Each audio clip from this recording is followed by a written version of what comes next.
It starts every morning before the sun comes up. Projects are laid out. Plans are made. Equipment is fueled and loaded with inventory to handle all service requests. Orders are given to an army of skilled landscape maintenance professionals, certified arbor trimmers, irrigation technicians, and licensed pest management experts who fan out to communities and businesses all over South Florida. Experienced, on time, and dependable. Our staff is fully trained, licensed, and insured. Contact us by phone, email, social media, or through our website to answer all your landscape questions. We are Cutter's Edge. Total Landscape Solutions. Friends, Romans, and countrymen, epic deals await you at Toyota of Hollywood. You don't have to battle to get discounts of up to $4,500. Your chariot awaits. A Toyota Corolla, not $24,000, $19,988. Step into our arena where everyone is victorious at the #1 volume Toyota dealer, Toyota of Hollywood, on 441 between Hollywood Boulevard and Sheridan Street. Open till midnight.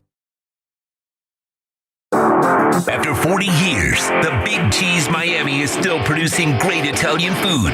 They started in 1984. Since then, they've been winning awards while being voted the best inexpensive Italian restaurant in Miami. Visit them for great food, amazing service. Witness the decades of Cane's memories. The walls are like a Miami Hurricanes Hall of Fame. The Big Cheese delivers anything on its menu or party platter menu to your home, office, or even a park for a picnic.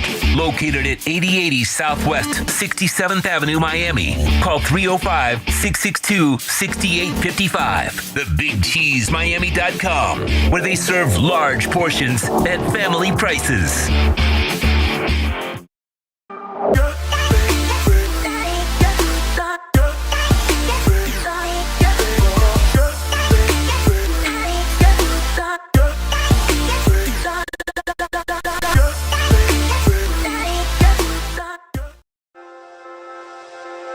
Hi, this is Jeff Welt from Welt and Rayom. Dan and I have been in business together for over 22 years. We're not your typical lawyers. When Dan's not working in the office, he's flying his stunt plane. When I'm not in the office, I'm either getting tattooed, bowling, riding a motorcycle, or going to concerts. We might not be your typical attorneys, but we are aggressive attorneys, and we'll do whatever it takes to get you what you deserve. Consultations are always free. Call us anytime, 24/7. Welt and Rayom can help.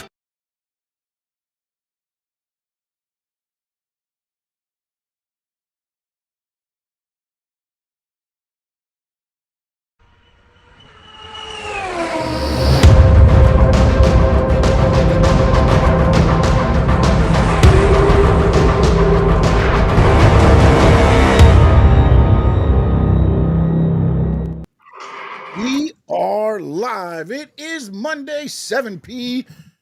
The NASCAR regular season is over, and this is the place to be. It is Talking Racing. Now, I am Sean Stanley, and he is the great Spencer O'Neill. And, of course, Daytona is gone. We've been gone for probably, I think, 3 weeks, or last 3 weeks. So we'll get you caught up on some of the thoughts that we had from those races. But Spencer was on hand for the, hopefully I get this right, Coke Zero Sugar 400. I believe it's what it was.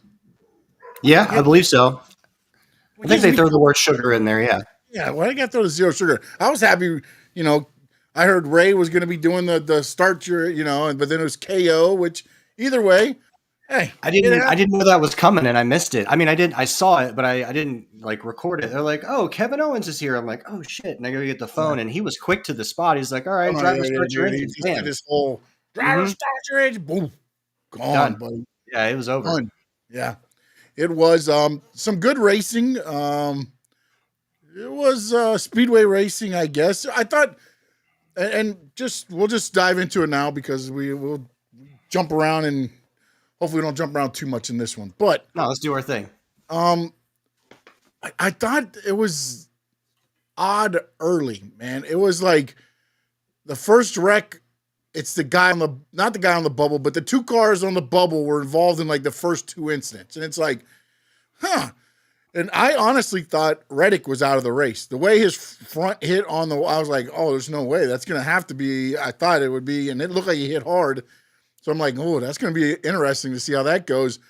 And then Bowman gets taken out, and I'm like, oh my goodness. I cannot, I get it. He sits there on the interview and he's like, yeah, I'll just go back and watch. And there's no way I'd watch. I would just leave and be like, hey, I make it. I don't. Because that restart, I would not have wanted to be Alex Bowman, because it was like, I honestly thought we were going to get a different winner. And if we got a different winner, Bowman gets bumped out of the playoffs. We were darn close to a new winner, weren't we? Yeah. Yeah. I mean, is it 3 of the 4 that were right there that were possible new winners, or was it 2 of the 4? It was whatever it was. Obviously, I believe at the end it was 2 of the 4, but the way they lined up, I think it was 5 out of the first 9 would have been first-time winners. Yeah, and then Eric Jones had the lead, and you got to push or whatever, and whatever. Although Kyle Larson pushing at Daytona, that seems to be a bit of a story from the race this week, huh? Yeah, but I knew it wasn't going to be good, because every time he went to push, I could see when you're watching the race, it's this way, the right side of his car. And usually you got to be pretty flush when you're pushing. You don't push with the side, but he was pushing with the side all the time. I was like, oh. Yeah. But as far as the first wreck, so that one happened like right in front of us. We were seated at the lowest part of the 400 section, and right in front of the restart zone. So right, coming out of turn 4, right where pit road begins. And I mean, that was right there. And yeah, the way that Reddick hit the wall, I thought it was done for him. Yeah. But the next gen cars are a lot of problems, but they are tough. I'll give him that. Yeah, and again, Reddick more than likely would have been safe regardless. Oh yeah, like Bowman would have had to have like a superb night and win. I think he came in 63 behind Reddick, and that's like, you got, I think it's 43 for the race. Then he would have had to win the 2 stages.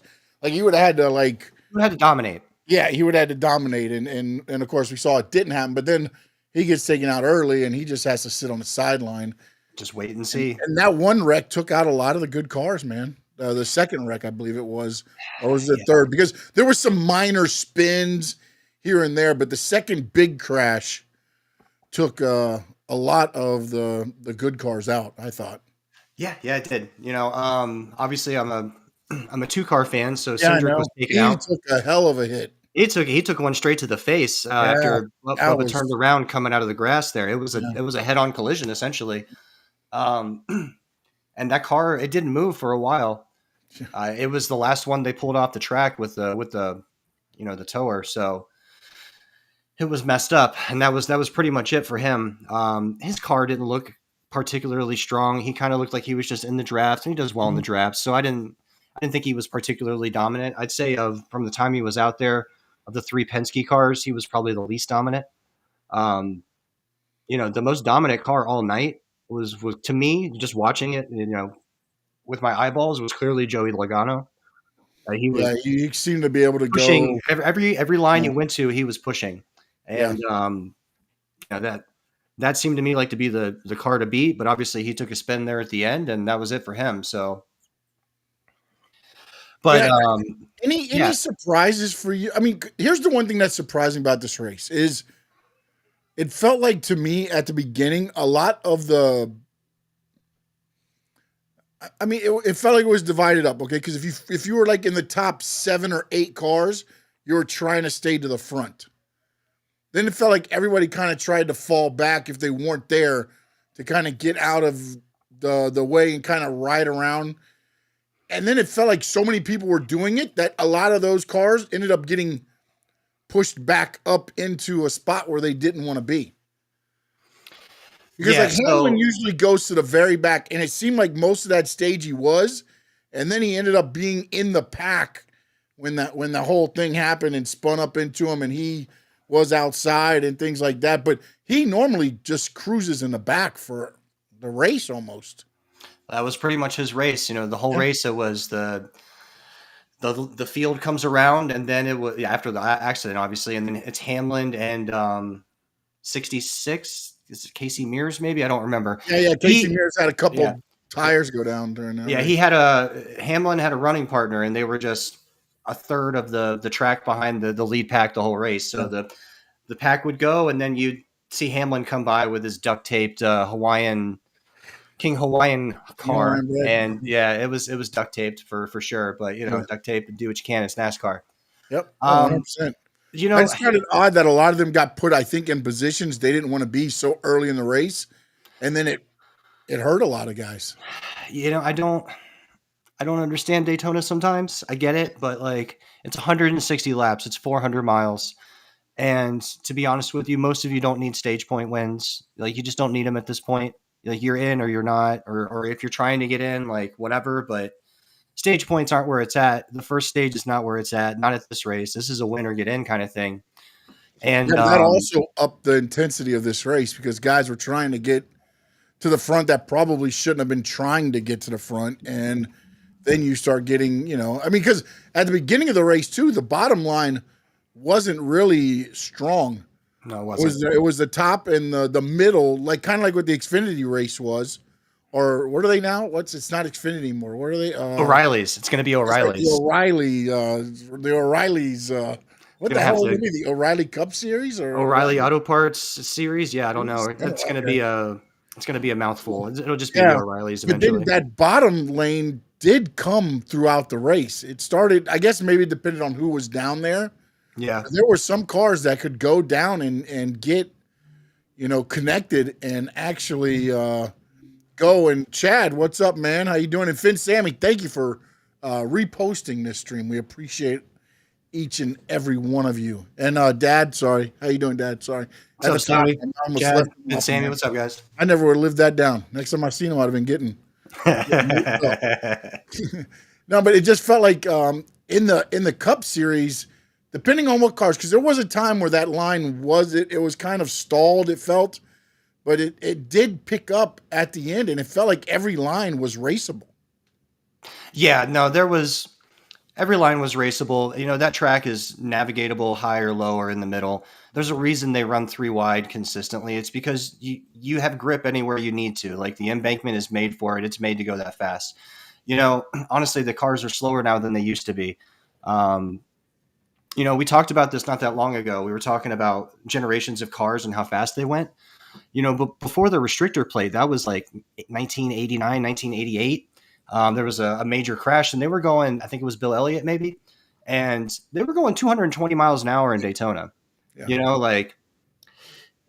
They were going a good 40 miles an hour faster than they are now with 40-year-older cars. So, the sport has changed a little bit, but that's not really the point. The point is, you can get around that track, and, they race tight, they push, things that you don't see at other tracks. And the reason they can do it, you shouldn't be pushing in a corner, but you can, because, this is not something where you're just going to, it's not an asphalt track where you're getting loose coming out of the corner and you're going to slide up and hit somebody. It was a little chippy, this race. It felt like a lot more. And again, it also depends on how they're set up. And there's a lot that goes into it. It's not just, hey, he hit me too hard from the back. It was a lot of cars that were way loose. And I want to say was it even the first accident that happened? It looked like, again, from TV, I don't know. It looked like he kind of came down but got too close. Didn't hit the bumper, but as he was coming down, he got loose, and then he went sideways, and then they started bumping off of cars. Yeah, so I didn't really, when you're there, you don't know when the accident's coming, right? Yeah, you're watching all over and everything. Yeah, and it was coming, and somebody pointed next to me. I think I was talking to my wife, and I kind of caught him going into the wall. I didn't really go back and rewatch the beginning of it and how it happened. I just sort of saw it like the end of it. So I really don't know on that one. Yeah, and I'm referring to the Bubba Wallace one was a little bit. Well, I have an opinion on that one. That one I saw directly. Yeah. So I know there's been a lot of Bubba apologists, and I'm very personally angry at him right now because he wrecked my guy. So, I went to this race. It's 26 laps into it. It's 160 laps. It's like 8:15. My wife and my nephew want to leave early, and you crash my car doing stupid shit. Pardon my language, but stupid. I heard people, Jeb Burton particularly, trying to say that this was a Kyle Larson issue, pushing. No, that's not what happened. Bubba wasn't clear. They were running 3 wide, going almost 4 wide. Bubba has his lane, and he's coming down on Joey Logano, and he essentially is pushing Joey down into Kyle Busch, and he's out of line. He's out of line. He is supposed to be directly in front of Kyle Larson. That is his line. That is his lane. He is not where he's supposed to be. He's trying to block Joey. I don't know what he's trying to do. But they showed it on the thing, and it looked like Larson got so much into him, he lifted Bubba up. And then when his tires hit down again, he went down. Yeah, well, the reason he would have got lifted up is because he's not centered. Well, that's Kyle Larson, though. I mean, that is not Kyle Larson. Kyle Larson was in line. Kyle Larson was in line with the rest of the line behind him. Not the dude. My dad's favorite driver is Kyle Larson. Kyle Larson looked like a drunk driver out there this weekend. Listen, I am not a Kyle Larson fan. I'm not going to apologize for it, but that one's on Bubba. He put the middle of his car on wherever you knew where the other car was. His left side was on the draft. His right side was sticking out. Every time, there was another line of cars next to him. He couldn't get over there. The only reason Bubba was over there is because his front end was sticking out further than the line next to him. I don't hate him. Bubba's fault. This one is Bubba's fault. This poor guy comes out of the infield care center and he goes, "I don't need to see any videos. I'm sure it was my fault. I'm sure they're already talking about how bad it was." This is what this guy's got to put up with because of people like you. Fine. It's fine. It can be people like me. Couldn't even avoid a wreck. Austin Cindric drove headfirst into another car. I mean, come on. And by the way, Bubba was when do cars come headfirst at you when you're going 150 or 40 miles an hour at that point? You know, I was amazed that nothing really happened to Bubba because that car looked like when it hit the middle, it looked like it pushed a lot. I was like, "Oh, that doesn't look good, man." You know, when he was in the infield and I saw the flaps going up, I'm like, all right, he's probably not going to flip. We'll be fine. But when he came back into the track, it scared the crap out of me. Oh no, yeah, because he was not behind the traffic. He was flying and they were slowing down. So when they slowed down, what happened is he got in front of him and he came in front of him, even though he went into the track or even though he went into the field, spun around and came headfirst in, and that was like, oh my God. And then you have the other drivers, some are slowing up, thinking that they're going to, because they see Bubba coming up, but the other cars, I love the one view that they showed, and I know the ones that were up high thought they were safe. Well, that's the thing. He's on the infield. You think you're safe up high. Yeah. He showed a beautiful angle on NBC where they had the cars, I believe it was Danny Hamlin's in car, and all you could see was the car in front of you. In the car in front of him, you couldn't see anything because of how they were in a line. They're like, that. This is what the drivers are having to deal with. And they said, and think about this. This camera's elevated up above the window. Yeah, Hamlin's even further down. They're lower, having to try to figure this out. So then you got guys trying to, again, when you see a wreck and the cars are going down, you're trying to get through. So some of them are probably, hitting it to get through the wreck. You got other guys seeing, Bubba's coming back up. They're slowing down. Yeah. And everybody was just like, and that's why you get those wrecks at Daytona because you got cars all over the place you can't slow down from 180, 190 miles an hour at the stop of a dime. And then you don't know who's checking up. You don't know. It just turns into an style accident. Yeah. You're in a group of, there's 40 cars. Probably 3 or 4 of them fall off, the draft. So you're in a group of 36 deep, right? And all you got is depending on where you're at, you either got a wall or you've got infield or you've got cars on both sides. And unless you're up front, you've got people in front of you. So whatever happens. You're just along for the ride, really. Yep. And the other thing was with the rain, a lot of them wanted to stay out of that infield. So that usually you could go through and get, through the pit road and then come down pit road a little bit. Like, it was all right. I walked it. It was good. Okay. Cause it was okay. Logano got stuck. So I didn't know if that was like part of. No, I don't believe that the dirt is particularly deep there. It's not going to turn into a mud pile. The grass was all right. Like we were walking through it. There was crowds of people all throughout the race. Obviously they rope off where all the painted parts are. Mm-hmm. But if you look at the grass, like where all the people were walking, sitting, whatever for hours, you don't really see like patterns of wear or tear or mud or anything, because it wasn't. It was fine. I mean, it was a little moist, I guess, if you went down and touched it, but realistically, it was dry. And we didn't have any rain that day. The rain was all the day before. They were, hinting at rain. I live about 15, 20 minutes from there. And, we got rain here at my house while we were at the track. But with where the weather pattern was, it was nothing. Trying to get a picture together here so you can kind of explain. Although while you're doing that, so with where we were seated, we're pretty high up, and you can see out towards the ocean. If you look at turn 4 from the front stretch towards turn 4, you're looking east, and you can see like the lightning and stuff out over the ocean. So a lot of the race, we were just watching lightning, 10 miles away. Yeah. So here we're going to go with, this is from. Yep. So this is where we were seated. So as you can tell, I guess I can't point at it, but as you can see that bar right there, that is because we're in the front, so people don't go toppling over. And it's a little dark because we were kind of in the shade already. It's getting darker there. The lights aren't exactly on yet. But as you can see in the infield, like there's people all over, and they had already kicked everybody out. Those are the people that are stuck there that are going to the fan zone. And it's not all worn out. It looks good. The grass was in good condition. But yeah, so that's where we were. We were right at the restart zone. That one's kind of looking over towards the right. You can see in the middle above the Daytona thing, that's where the stage is. That's where they do the introduction of the drivers. That's where Kevin Owens was when they do all that stuff. And then you can see the cars all lined up in front of us. They're on pit road. Now, when they're lined up, they only use half of pit road before they pull out. Yeah, they do a little bit different than at Homestead. They start from the first and go halfway the other way. It looks like in Daytona they kind of go halfway and then to the end, I guess it looks like. So what it is there's passes you can buy to like get in the pits and stuff. Yeah, yep. And a lot of the pits you can actually see 2 of them, the garages right there.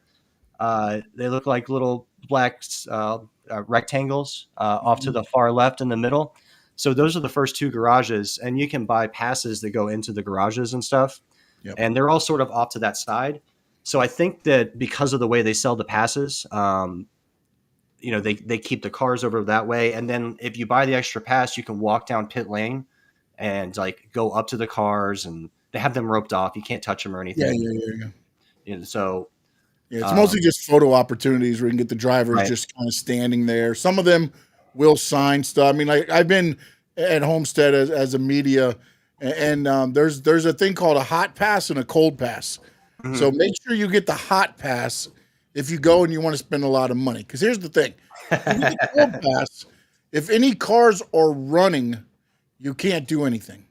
The hot pass allows you to be when the cars are – this is for more like if you go during practice and the things like that. You end up getting the hot pass because when they're working on the cars, you can still walk through. That's one of the things that I learned as media, because the first year I was just like, hey, just let me get something. I got the cold pass. And then the second year I went back, I could make sure I had the hot pass because I couldn't do anything. Like you couldn't go down, like when the race was going on with the hot pass, you could go down there and take pictures and everything else as all the action was happening. And so just some little things. And then we got now this was the infield here also, as you can see there with the Coca-Cola 400. Yeah, so you can walk through, and this whole area back here, like behind the pit lane, there's a whole bunch of concessions and stuff. And in the middle of pit lane, there's like a walk area. Like you walk through to the middle of pit lane. And that's how you get back and forth from the track to that area. Yeah. And a lot of people might not know this. Most people will.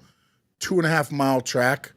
And I believe, if I'm not mistaken, does Daytona have like a little 9-hole golf course or something, like a little executive golf course, or no? No, it doesn't have a golf course. Which one has the golf course?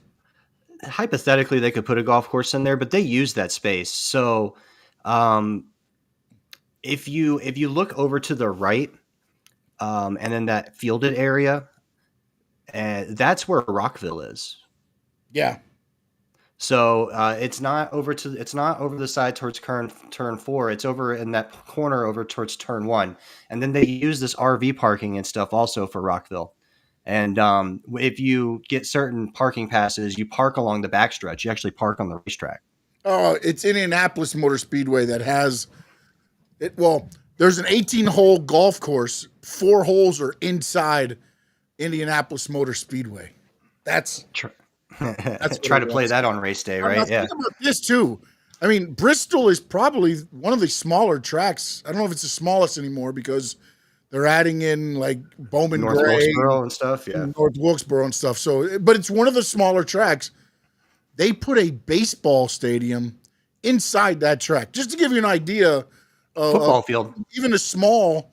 Yeah, they had the football field as well. That's right. Bristol's done that as well. Yeah, they do a lot of off-the-wall things. Let me get that other picture that you sent me. There was another video that we're going to try to get out too. We're just having an issue getting it to where we need to be at. This is some footage of too large for email. Yeah, you guys before, I'm guessing, the race because it's daytime and there's sun.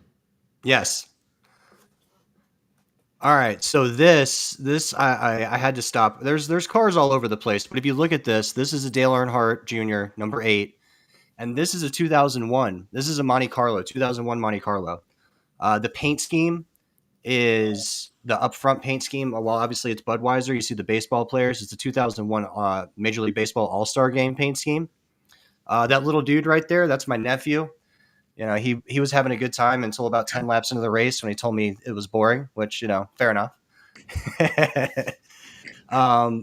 But yeah, so you can't really see it very well. I tried to get a video of that, but obviously it didn't come off great. It's tight in there. Oh no, it is very tight, and there's nothing but just metal. I mean, it's wild. But yeah, that car caught my attention. And I didn't, you know, obviously it's a Monte Carlo, so I got excited about that. Do they have cars throughout? Because like Homestead, they got this one little area that you go to, and it has a lot of the memorabilia in the one area. Does Daytona more spread it out throughout the whole? There's stuff all over the place. So, I mean, there's stuff all over the place at Homestead, but most of like the foods in one area, the drinks. When you're outside, I mean, when you're outside, when you go underneath to go up into the tunnels, there's concession stands everywhere. But outside, there's like different things. They got like a stage for performances. They've got like vendor type things here for dance schools. And then you walk around a little bit more, and then you get to the memorabilia and some of the other stuff as you walk further down. And then they even have forget what it's called, but it's like a little garden type area. It looked like a little Zen type thing. And it's got some, you know, memorabilia in there also as well. So, yeah. So most of the merch trucks, like from the teams themselves, those are all outside before you get in the gate. Along the front of the racetrack, which is, I don't know, about a mile long, there's a long walkway. It's all, you know, put together really well. There's a large parking lot area. Most people can't park there because there's not enough parking for that. You have to kind of like get bussed in. But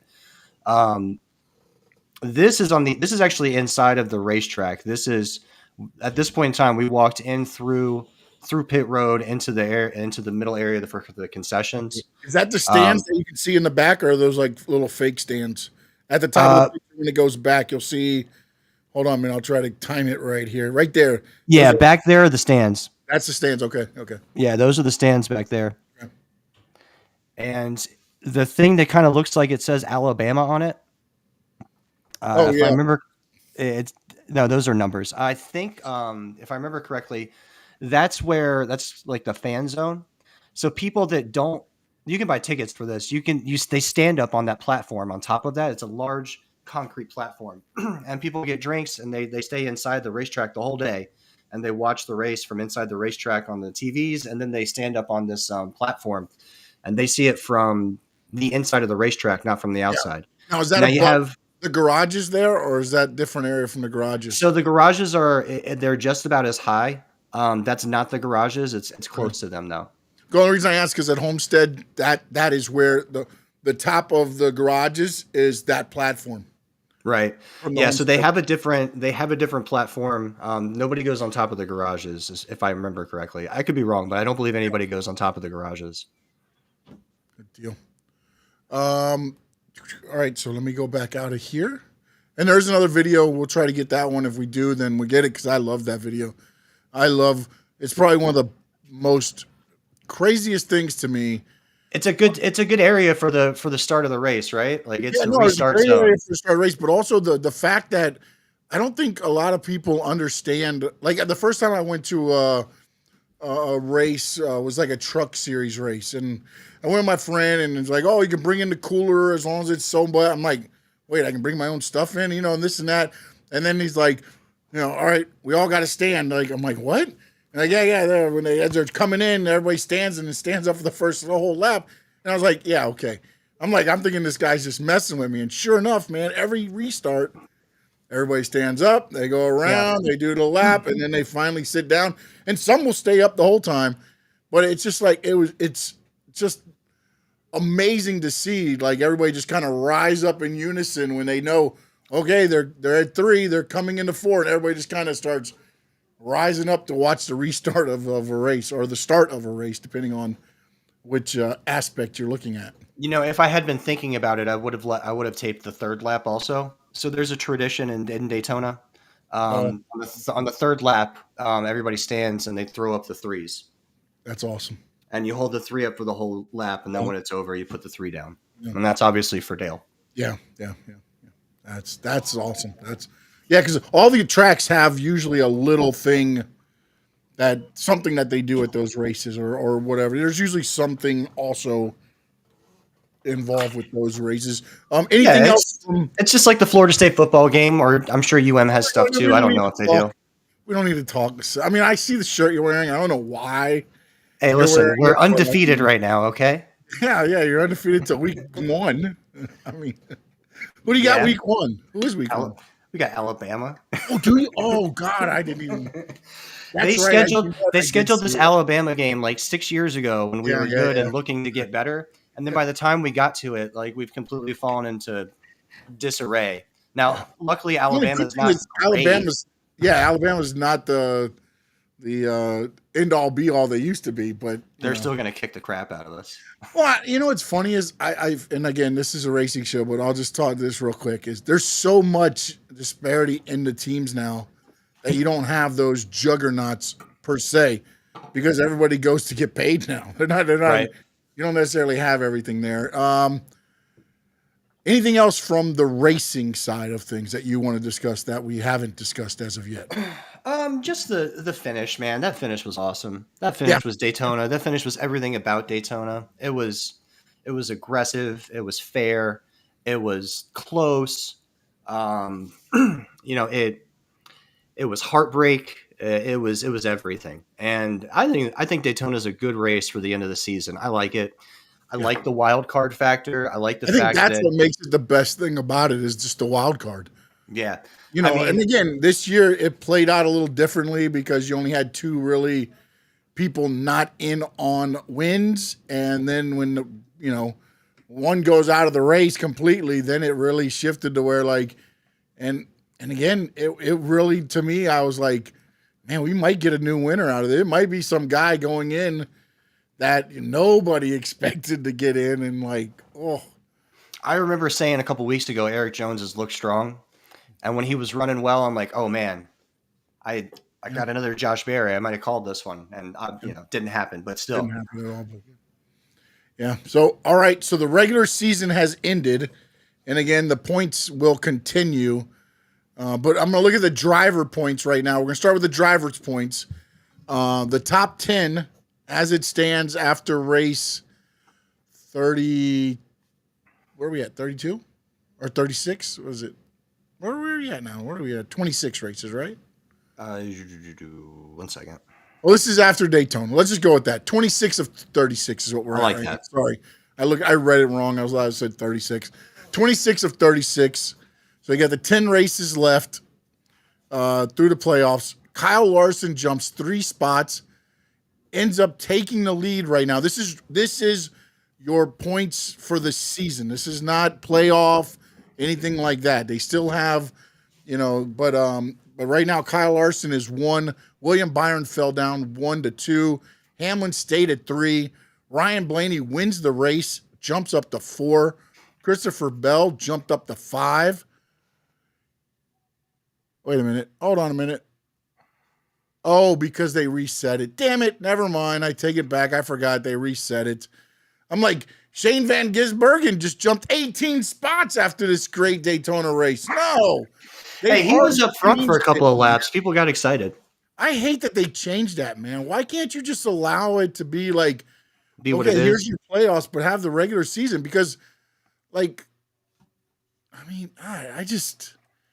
So, Kyle Larson, William Byron, Danny Hamlin, Ryan Blaney, Christopher Bell, Shane Van Gisbergen, Chase Elliott drops 5 spots to 7. So, it goes to show you, doesn't matter how well you run, how consistent you run, because when the playoffs start, the wins matter. Shane Van Gisbergen jumped from 24th in points to 6th, which we knew would happen because he did have 4 wins. Now, we can't take that away from him. But he also had 4 top 5s and 5 top 10s. So that is all the wins are his top 10s. He had one other top 10, basically, is what the way it goes. But although he did run very well on a couple oval tracks here recently. So he's getting better. Yeah, no. I mean, and again, he hasn't been driving that long. So you got Bubba Wallace in 9th, Austin Cindric in 10th. He jumped 5 spots. Ross Chastain jumps 3 spots to 11. Joey Logano stayed at 12. Josh Berry jumps 9 spots to number 13. Tyler Reddick falls 7 spots to 14. Austin Dillon, 10 spots to the good. He is in at 15th. And Alex Bowman drops 7 spots, and he will be the final car. Squeaking in on the playoffs. Him and Reddick made it in on points. And right now, your cut line is Josh Berry, Tyler Reddick, Austin Dillon, Alex Bowman would be your first 4 out. That is 13, 14, 15, 16. Joey Logano, 1 point above in the 12th spot. And then, I mean, unless there's some epic collapses, I think the first 6 might be okay. Yeah, I would agree. Van Gisbergen is 16 points to the good right now. Chase Elliott 7th is 7 points to the good. That's where it gets a little iffy because if you have a DNF, then some things can change there. But I feel like the top 7 should be good as long as there's no craziness in going on with there. And let me jump over here to the schedule. I know we got Darlington this week. Yeah, we do. We got an actual crown jewel event. Yes. So it'll be 500. Yep. Actually, it's the Cookout Southern 500 right now. Then we have the Enjoy Illinois 300. That which track is that one? The Worldwide Technology Raceway. Is that the? It's in Madison, Illinois. It's an oval. It's an oval, but it's not an actual oval, right? Isn't that the one that kind of not as bad as some of the other ones? But it's got I was looking at it earlier, and I don't know how that race is going to be. It's got some like Roval type, like some Charlotte Roval type aspects to it. It's got some roads and stuff in the middle, but I don't know if they're using those or if they're using the oval. I don't think so. It's 240 laps for 300 miles. Oh, maybe. That sounds about right. It might be using some of the, it might be, because I started thinking, I'm like, damn, that might be a SVG special right there, possibly. Yeah, if I remember correctly, that track, it's pretty wide and high embanked on turns 1 and 2, and then it gets real skinny and it's a little bit flatter on 3 and 4. So it's like it's a wider, and then when it gets there, it kind of thins out at the one corner. Okay, and then we finish round 1 in Bristol.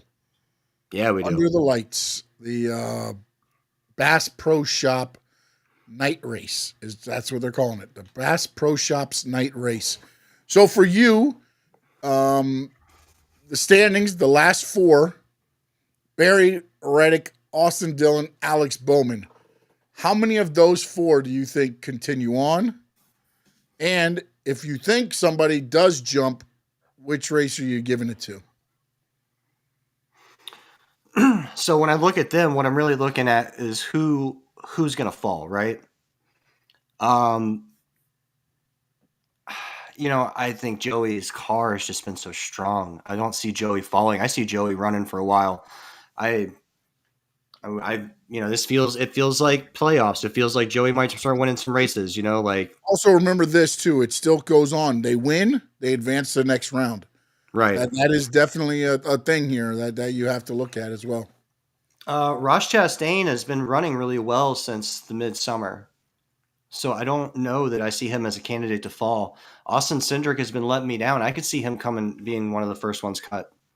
Bubba, he's barely above. He's only 2 points above the. Yeah, he's barely Bubba, there. Like he's 2 points above too. I mean, like all these guys, one wreck and you could be, especially like the Bristol race. That's a lot of beating and banging. You never know what happens. One car gets spun around on that track. You can end a lot of cars' nights. Yeah, and then with Bubba, you never know which Bubba you're going to get. Yeah. So Chase Briscoe has been really consistent this year. I don't think he's going to fall. I don't see Alex Bowman making it. I don't see Austin Dillon making it. I'll be honest with you. I don't see Josh Berry making it. If anybody's going to kind of jump over somebody, I would see Tyler Reddick probably. That's the only one I saw in that whole group. Yeah. And again, that's as long as he keeps running consistent and one of these other guys at the top, fall. He's also Tyler Reddick, he is due, but he's been running. Was it 4 or 5 races? He won 4 or 5 races last year. I mean, it was one or the other. I mean, the man's due. He's a winner. He's got a good team behind him. I could see him coming forward and taking a spot, but I think probably 3 of these 4 are gonna be cut. And then it's just a question of, is it Cindric, Wallace, or Chastain? That's what I think. Okay. 9, 10, or 11 going down. Whoop. You there? Yeah, I'm here. Yeah. Oh, my whole screen just went black for a minute. I don't know what the hell. I thought I lost power or something. I kind of have to lean towards you there, man. I feel like these tracks are good for Chase Elliott. He hasn't been running. He's been running good.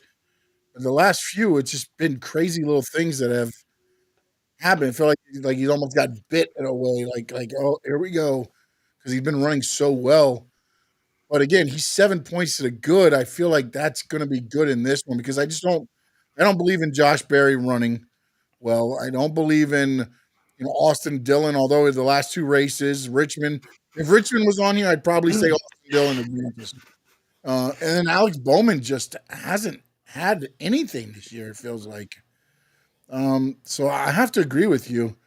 Although I feel like Austin Cindric, when it gets into there, it feels like those guys buckle down, man. All the Penske guys kind of play well in the playoffs. I don't know if Cindric goes out.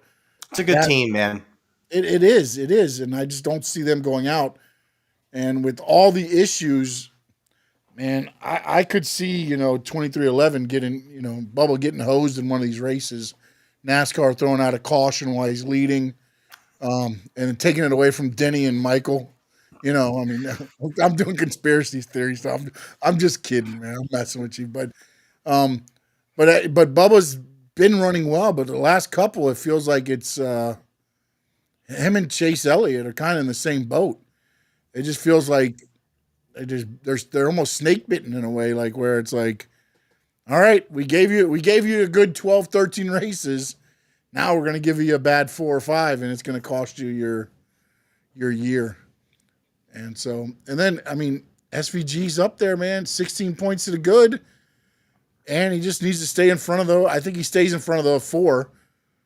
Again, Tyler Reddick's the only one I can see that. Although, man, I need to check something, man, with this technology speedway. I need to see this thing, man. Yeah, so you've got if you go to the schedule, and if you hit the Worldwide Technology Raceway, up top as track info, you can kind of see it. And you see there's some road aspects in the middle of it, but I don't know if they're using the road aspects or if it's just the oval. because it's kind of got that Roval thing to it where they could do one or the other. Yeah, I'm trying to look at it. It doesn't really say they have it open, but it looks like it's just going to be the oval. I think it is. That's what it looks like. Also, throughout the year we've heard talk about like in the playoffs, there's only one road course. Yeah. And I feel like if this wasn't the oval, they would have mentioned that. Yeah. No, you're right. You're right. So again, I think it's staged out good for, to be honest, for SVG, man. Yeah, because he's got that opportunity at New Hampshire. Here. Yeah, he's got enough to get through here, and then he gets to the round of 12, and the Roval is the last race. And then he gets to the round of 8. The road course, the Roval. Yeah, sorry. Yeah, and then he gets to the round of 8, and you've got Talladega there. You got Vegas and Martinsville. I mean, I just feel like it's set up to him get at least to the round of 8, which would be a great season for them guys, man. For SVG. Yeah. Like, I mean, I get he wins, and he's been driving decent on ovals, and his wins have been road. I get that whole thing, but again, you drive what you're given, and he hasn't been terrible on ovals. I mean, he's not been great. Don't get me wrong, but I mean, it's not like he's out there wrecking and spinning. I mean, he had that one race where it felt like every spin was his, but other than that one, the 2026 schedule was announced. Did you see that? Yeah, so you sent me a link to it. I went and looked at it, but not through the link. The link was at a paywall or something. Oh, was it? I'm sorry. I just saw the thing and I sent it to you, that the schedule. No, it's okay. I think it was from maybe the Herald or somebody. Is that what I said? Oh, man. Usually I get like Jeff Gluck or one of those guys usually is. Which maybe that probably was actually, so. So let's go. Here we go. All right, so of course, it'll start out February 1st with the Cookout Clash at Bowman Gray again. February 15th, I'll see you in Daytona. I'm going to try to get tickets for that, the Daytona 500. Let's do it. Atlanta is the weekend after that on the 22nd. Then there's a break. Then they go to Circuit of Americas for March 1st. Then it's Phoenix, Vegas, Darlington, Martinsville, Bristol, Kansas, Talladega, Texas, Watkins Glen, the All-Star race at Dover. Then, of course, it's the Charlotte Motor Speedway, Coca-Cola 600, Michigan International Speedway, Pocono. The road course from Mexico City this year now becomes the San Diego Naval Base Coronado road course. That'll be interesting. I don't know what that is. Yeah. Then they go to Sonoma.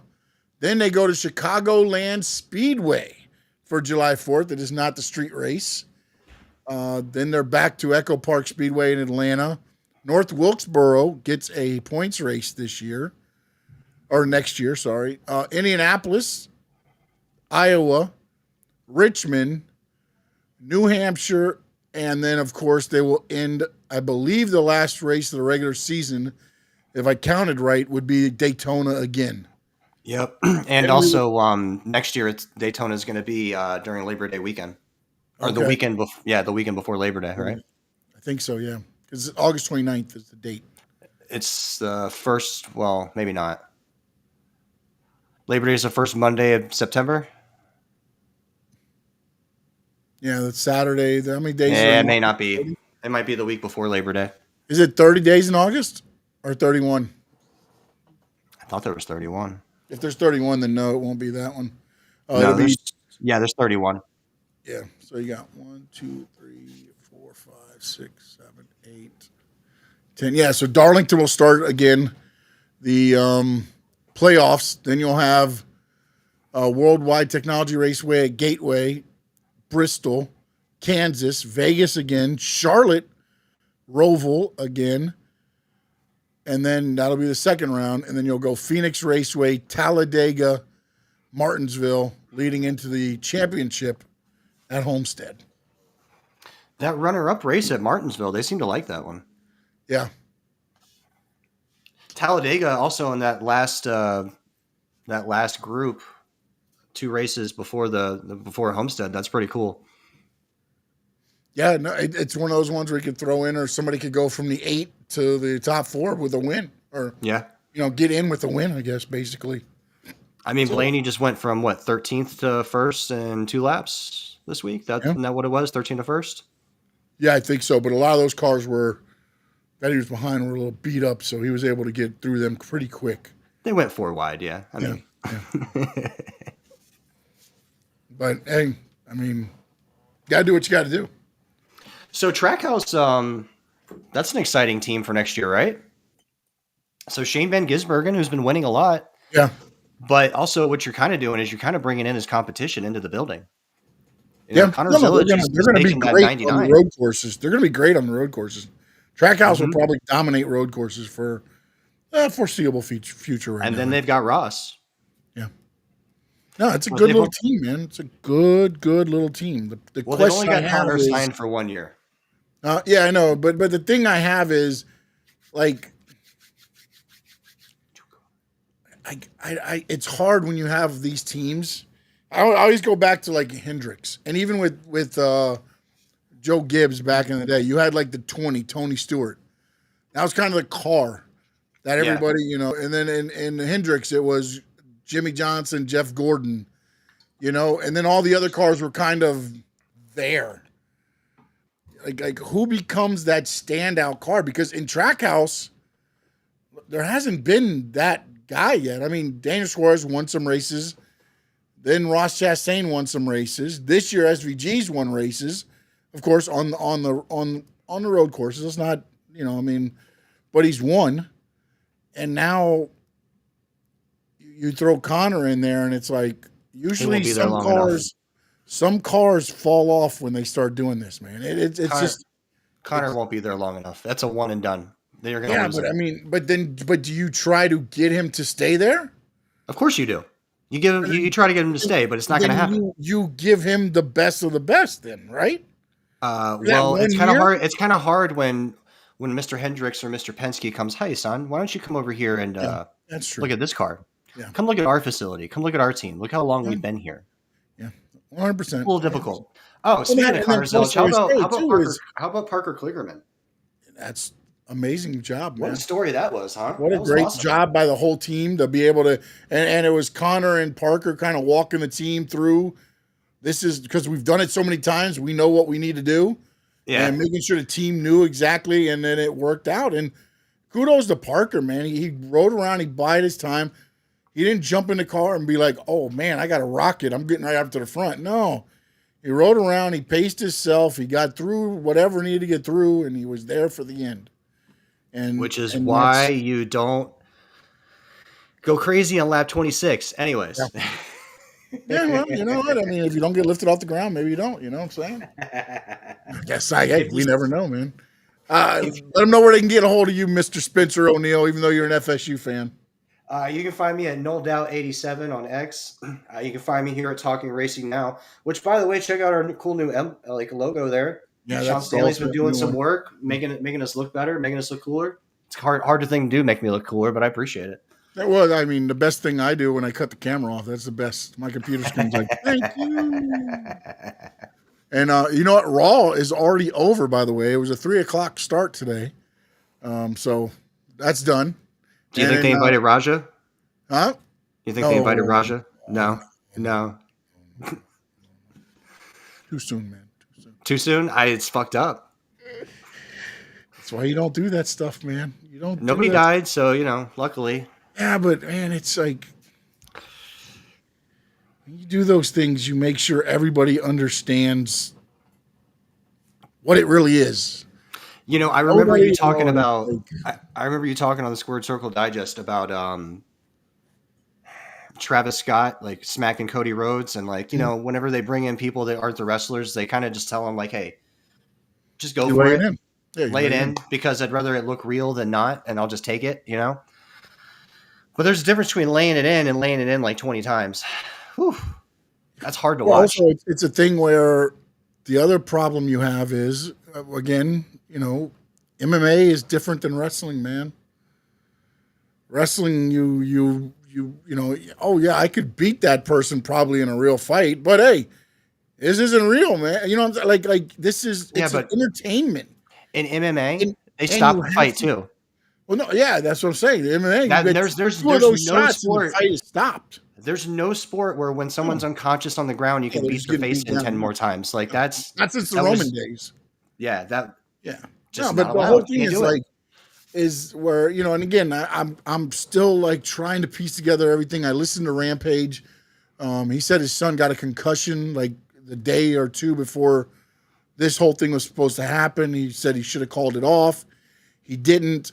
Apparently, there was a trash can lid or something that was used in the beginning stages of this, like hours before the show, to set this whole thing up. Apparently, there was a problem with that or something. There was talk that he apologized numerous times, and I guess they told him he could get his receipt back in the ring. And again, you're talking to a guy who's not trained. He doesn't understand what receipt back in the ring is, and again, not saying anything that happened is justified at all. But the fact that you put this situation in the ring to me, Yeah, that's who should be held at fault. it's reckless. Like you vet every person you put in. Like when we had people go, they would go to the train where we trained at. They would, see what we do. Is this for you? Then we would set everything exactly how it's going to go down. We're not waiting till you show up at the building and do it. No, we're going to show you right now. This is how you're going to be made to look like an ass. And then this is how you're going to get it back. Can you handle that? Can you handle that? Can you show frustration without, thinking somebody punked you? Like, that's the problem with a lot of this is, you start going, oh, man. And then you got probably people texting you. And I guess he's like a kick. Yeah, no, like yeah. So he got punked on his stream, and like that's not. It's a different game, right? Yeah, like, that's the whole thing. And it's like now you've raised this up, and that's the part that to me, the promotion should be held. And I get it that you don't know how, but again, that's what you should have put every precaution into play. Yeah, and to unless be you're honest, Goldberg, everybody gets punked. To be honest, as soon as he laid the first two in, if that was whatever, he should have been tackled. I don't care if it's your opponent. I don't care if it's anything. As soon as he got knocked out and then he kept swinging, dude, take him out. There was one guy just sitting there kind of looking like he was in shock. Oh, He didn't expect that. no, He tried to pull on him, but yeah, that was not. Entertainment ends and real life takes over. Just like if somebody hops the rail. If I wasn't told in my match somebody's hopping the rail, I'm blasting whoever hops the rail if they're trying to get in to get to the ring. I don't care. It's not part. If I'm not told this is going to happen, or I'm told, hey, there's going to be a surprise, somebody's jumping the rail. I don't even know that. Hey, Spencer's jumping the rail to do. Okay, but tell me, clue me in at some point. Even if it's during the match, the ref's going to come down to you and be like, hey, somebody's hopping the rail, just stay down. Okay, no problem.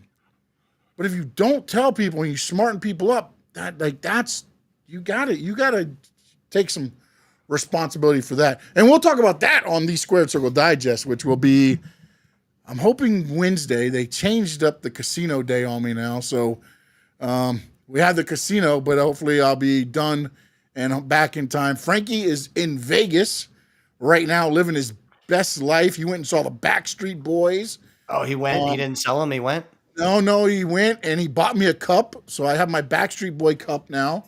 That's an inside joke, by the way. And then, so hopefully we'll talking a lot more about that. Make sure you please jump over to the YouTube channel if you're watching us on X, Twitch, whatever else you're watching us on. Share us, please, and then jump over. Hit that subscribe button. Get notified when we go live. We do Talking Racing now on Mondays, and we will be doing the Squared Circle Digest on Wednesdays. And then, of course, you'll get my opinions, things like that throughout now. We're going to start that here as football season gets underway. We got the Canes, we got the Dolphins, Panthers will start and everything else. So, Mr. Spencer O'Neill, I thank you for giving me your time for being a part of this show. And I thank each and every one of you that have been a part of the show watching us here tonight. I thank you. And hopefully you'll be tuned in Wednesday for the Squared Circle Digest, and then back here on Monday for Talking Racing Now. And then also, I hope you jump on X, and I hope you follow Spencer O'Neill, No Doubt 87. And you can see all the crying emojis as the Seminoles get trounced in week 1. Probably. Make sure you let them know how you feel. We'll talk to you next Monday right here. Talking Racing Now. Have a great week.